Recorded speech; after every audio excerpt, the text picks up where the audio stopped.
waftiga madaxweynaha oo cagta saaray dhabaha Hargeysa dhaxmar ee galbeedka taga ayay inoo joogtay qaybtii koobaad ee warbixina aynu kaga hadlaynay socdaalkii madaxweynaha Somaliland ee bari ilaa galbeed lugtani waa ay ka xiisa badan tahay tii hore waxa ka muuqata daltabyo badan waxa ku jira hogaankii ratiga guusha ee Salaxley gamaankii soo dhaweynta ee Awdal libaaxi goodiga ee Maruudajeex baratankii socodka ee Gabiley iyo berihii sabuulka ee Wajaale barwaqada horteena taal adaa qabeelka nolol bulshada uhaga iyo tacaab kahor galbeedka aynu aadna koonfurta Hargeysa hawd oo kamid ahayd goobaha ku suntan halgankii dib u curashada Somaliland ayuu madaxweynuhu ka bilaabay lugta labaad 27 August 16 cisho kadib dharaartii madaxweynuhu cagta qaaday waftiga madaxweynaha waxaa loo soo dhaweeyay si ka tirjumaysa inuu kamid ahaa saraakiishii halganka ee dharaaro badan ku dhaxay balli gubadle iyo deegaanada ka agdhow saaxiibadiisa barisamaadka qaarkoodna waa ay soo ololeen madaxweynaha qudhiisu waxa uu bulshada deegaankaasi ku sifeeyay halka ugu horeysa ee uu ka muuqanayo halku dhiga xukuumaddiisu qaadatay ee difaac iyo doorasho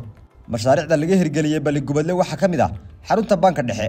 xarumo kale oo ay yeelan doonaan hay'adaha amniga iyo mashaariic biyo ballaadhina Salaxley madaxweynuhu waxa uu caynaanka qabtay awrkii soo dhaweynta isaga oo ku tilmaamay xujo iyo xil aan la qaadi karin dhammaanto saddex cisho cadceedda ii tagna ay soo dhaweeyaan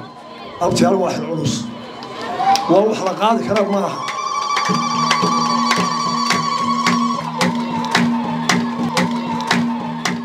mashaariicda maqaska madaxweynuhu jarayna waxaa ka mid ahaa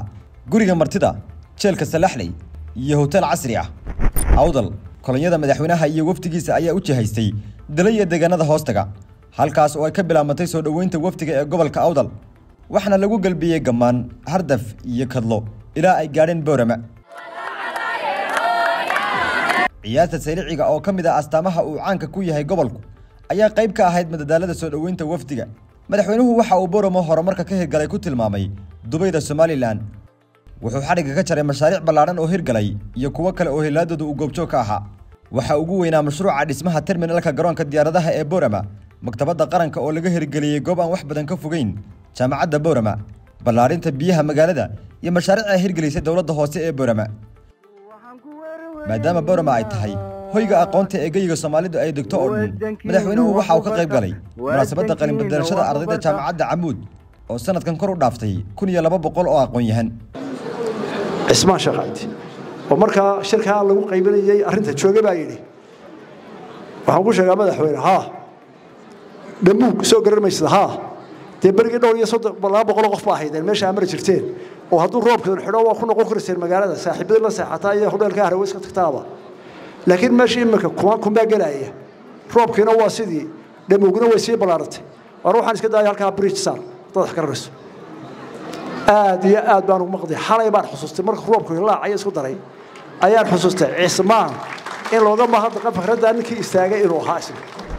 Baki waxa uu bulshada deegaankaasi madaxweynuhu ugu bushaareeyay dhamaystirka wadada ku xiri doonta Boorama oo hadda carruur ah dahabka iyo macdanta kale ee qaadin ee deegaankaasi taalana waxa uu kula dardaarmay in laga faa'iideysto waftigu waxa ay sidoo kale mareen deegaanada Qolujeed Boon iyo Xariirad oo ka tirsan gobolka Salal Gabiley waxa madaxweynaha iyo waftigiisa loogu soo dhaweeyay si xiiso leh waxa uu qayb ka ahaa tacabka carqariska ee beeraleyda Gabiley isagoo gacantiisa ku kaxeeyay harqoodka faagana la beegsaday inta dhulka shiniyaysan wuxuu bulshada Gabiley ku jalbeebay fariintiisa ololaha doorashada madaxtooyada isagoo xariga ka jaray mashruuca barkada ugu weyn ee kaydka biyaha macaan magaala ganacsiyeedka Wajaale oo waftiga madaxweynuhu ay jibca ku beegmeen waxa lagu soo dhaweeyay xasiida iyo caanageliska ka soo go'ay abuurkii la sameeyay sanadkan wuxuu bulshada deegaankaasi uga waramay muhiimadda uu leeyahay isfahankii Itoobiya ee xukuumaddiisu la gaadhay horaantii sanadkan iyo sida uu uga muuqan doono dekada qalalan ee Wajaale haddii uu hirgalo Arabsiyo iyo Allay baday ayaa kamid ahaa deegaanada waftiga madaxweynuhu maray ee ku soo dhaweeyay dalaga ka soo go'ay beeraha ku yaala madaxweynuhu waxa uu kormeeray jidka isku xiri doona labadaasi degmo oo gacanta lagu hayo xilli ay daayeen rabo mahiigaana ayuu waftigu isu maray deegaanada Dacarta wadama Kaahil iyo Faraweyne waxna lagu xasuustaa hawlgalkii samata bixinta baabuurta dhiiqada galay ee uu qaybta ka ahaa afar gaari ayuu isu bedelay bixi si aan deegaanadaas uga hadhin lugta socdaalkiisa ilaa abaarso uu fiidcawl waftigu ku soo beegmay Hargeysana ku soo hoyday waanu soo baxnay baabuur meel buu ku haray cirkii ku qabsaday ilaa 80 baabuur bay ku dhawaayeen mid haysta aniga kii afraad kabara saabka imika dhaxay ka soo qaaday imka 5 baan ku halka dhex maalmo nasasho ah kadib madaxweynuhu waxa uu socdaalkiisa ku soo afmeeray deegaanada taariikhiga ah ee Sabawanaag iyo Cadaadley soo dhaweyntana waxa horkacayay Ari Libaax